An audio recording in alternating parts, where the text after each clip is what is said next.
Hello everyone, I welcome you again on this 10 minutes a day series. So the topic of our today's discussion is retail banking role within bank operations. अब banks के द्वारा अलग अलग तरह के organisational structure को follow किया जाता है, अलग अलग तरह के ऑर्गेनाइजेशनल मॉडल्स को फॉलो किया जाता है। तो इन मॉडल्स को ऑप्ट करने के लिए तीन फैक्ट्स को हम जो है वो कंसिडरेशन में लाते हैं। सबसे पहला है कॉर्पोरेट स्ट्रेटेजी। कॉर्पोरेट स्ट्रेटेजी के अंदर बैंक जो है वो अपना विजन, मिशन और ऑब्जेक्टिव डिफाइन करते हैं।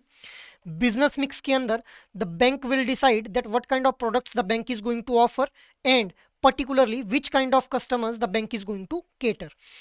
नेक्स्ट इज बिजनेस और पोजिशनिंग ऑब्जेक्टिव्स। इनको थोड़ा डिटेल में हम लोग बात करेंगे। पोजिशनिंग ऑब्जेक्टिव्स को पहले समझते हैं।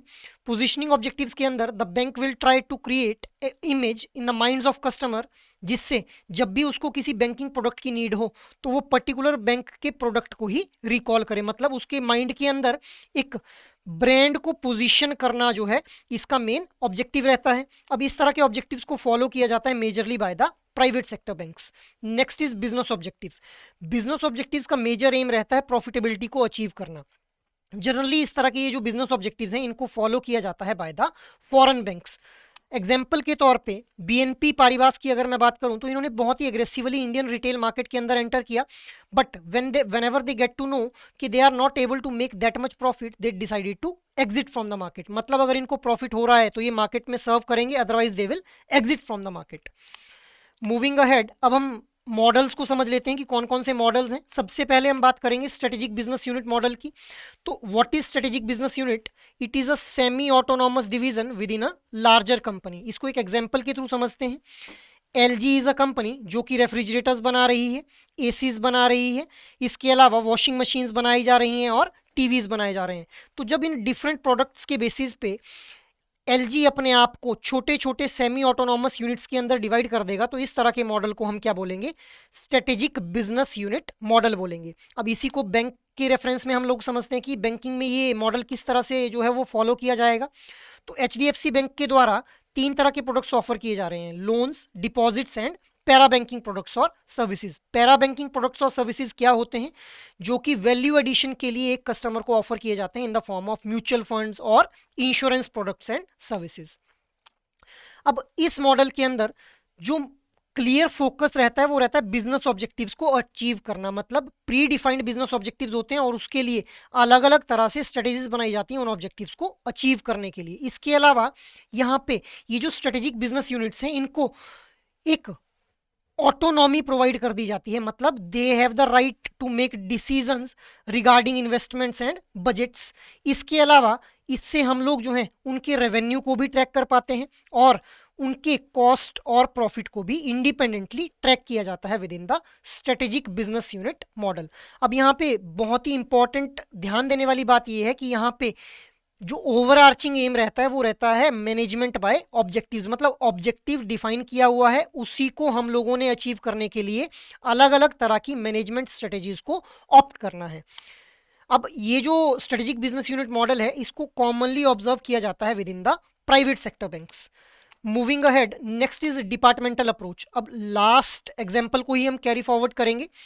तो डिपार्टमेंटल अप्रोच के अंदर हम लोग देखते हैं कि हमारे जो ऑर्गेनाइजेशन है उसको प्रोडक्ट्स के बेसिस पे डिवाइड करने की बजाय फंक्शंस के बेसिस के ऊपर जो है वो डिवाइड किया जाता है। अब जैसे एलजी के द्वारा ये चारों प्रोडक्ट्स को मैन्युफैक्चर किया जा रहा है, बट इन चारों प्रोडक्ट की प्रोडक्शन भी होना ज़रूरी है, मार्केटिंग होना भी ज़रूरी है और अकाउंटिंग होना भी ज़रूरी है, so that we got to know कि हमारे प्रोडक्ट जो हैं वो मार्केट के अंदर प्रॉफिट अर्न कर रहे हैं या फिर they are in the loss. अब बैंकिंग की अगर मैं बात करूं तो लोन्स डिपार्टमेंट जैसे हम लोगों ने देखा, loan is a product offered by the bank. अब लोन्स को प्रोसेस करने के लिए हम लोगों को ह्यूमन रिसोर्स चाहिए। लोन्स के अंदर रिस्क को मैनेज करने के लिए हम लोगों को जो है वो एक प्रॉपर प्रोसीजर जो है वो ऑप्ट करना पड़ेगा, so that we come to know कि हमारे ये जो लोन्स हैं कहीं एनपीए में कन्वर्ट ना हो जाएं। इसके अलावा अकाउंटिंग हो गया, मार्केटिंग हो गया या फिर कंप्लायंस हो गया, इन सारे फंक्शंस को जो है वो परफॉर्म किया जाएगा बाय द इंडिविजुअल्स। तो मतलब हम लोगों ने ये कॉमन फंक्शंस हैं जो कि हर एक प्रोडक्ट के लिए जो है वो परफॉर्म किए जाएंगे, विच मीन्स कि यहाँ पे जो ओवर आर्चिंग एम रहता है इस डिपार्टमेंटल अप्रोच का, that is to create the specialisation. और स्ट्रेटेजिक बिजनेस यूनिट मॉडल के अंदर जो ओवर आर्चिंग एम था वो क्या था, ऑब्जेक्टिव्स को मैनेज करना बाय एनी हाउ। और इस तरह की ये जो अप्रोच है it is generally a conventional approach. Conventional approach का मतलब क्या है कि इसको बहुत पहले से फॉलो किया जा रहा है और जनरली हम लोग ये देखते हैं कि इस तरह की अप्रोच को पब्लिक सेक्टर बैंक्स के अंदर जो है वो मेजरली फॉलो किया जाता है।